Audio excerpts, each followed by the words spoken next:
Hello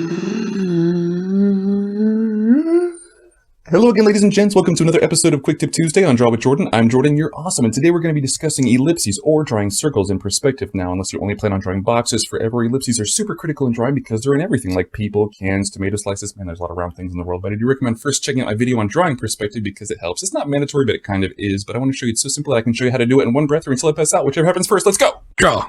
So the easiest way to do ellipses is to start with 1-point perspective. So we'll draw our horizon line, vanishing point, and vanishing lines. We'll need to draw 2 lines parallel with the horizon line to create a square that the ellipses will fit in. Then we're going to connect the corners to make an X, and this will show us the true center of the square. We then draw a line from the vanishing point through the center point to cut our square in half, and then we'll draw another line parallel with the horizon line to cut the square into quarters. Now we have the 4 edges of our square where the ellipses will touch, but it touches only these edges. Since it's broken into 4 squares, we'll draw 4 arches that meet at each point. The highest peak of each arch will intersect at the X lines. The arches should all connect to make a full circle, so you know you're not just drawing a funky box. Boom! Drop the mic. Get out of that muffin stand.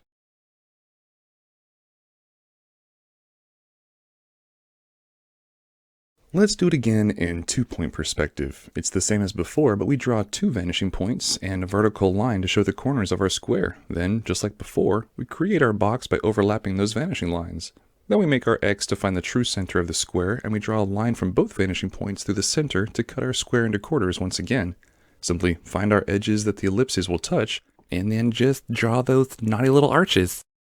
And once you have a pretty good grasp on vanishing points and lines, you can begin to create whatever shape you want to get some pretty swanky ellipses. Just remember that X to find the true center, and that cross to find the edges, and you're on your way to making as many tomato slices or trash can lids as you want.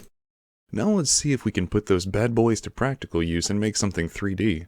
We start with 2-point perspective and create our top and bottom square with our lines, but we need to find the true center point by connecting the corners and then intersecting that with the vanishing points.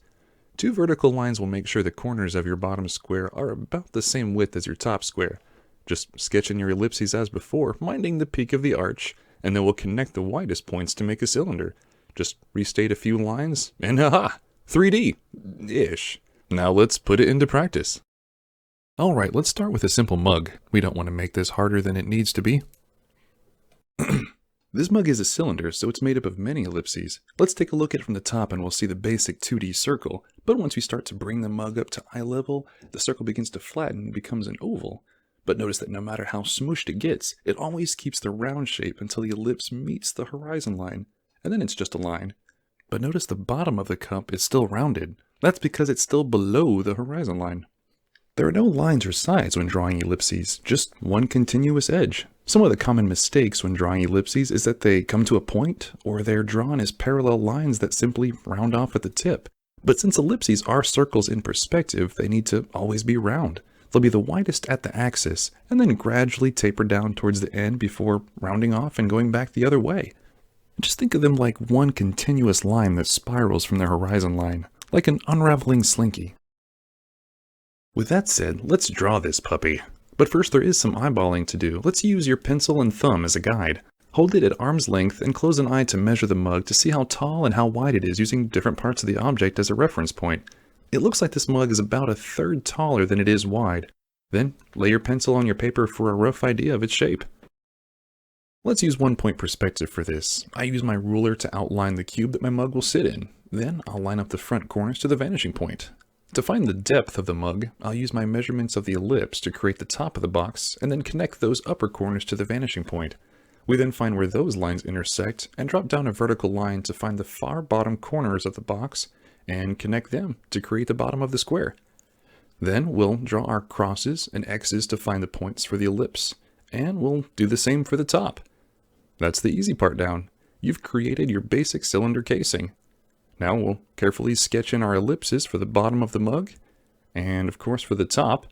Remember, the widest and the tallest edges of the ellipses need to touch each point. Of course, you can take your time here, because these are what really sell the realism.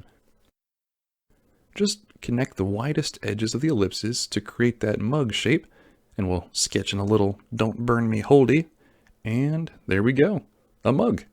Now, simply bring out the lines you like, and erase the lines you don't. Add a little extra flair, and here we have a cylindrical mug in 3D. Congratulations!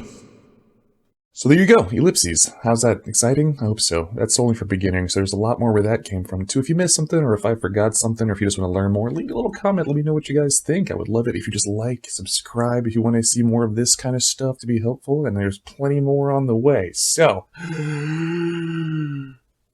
me know what you guys think. Stay healthy, stay creative. I'll see you guys next week.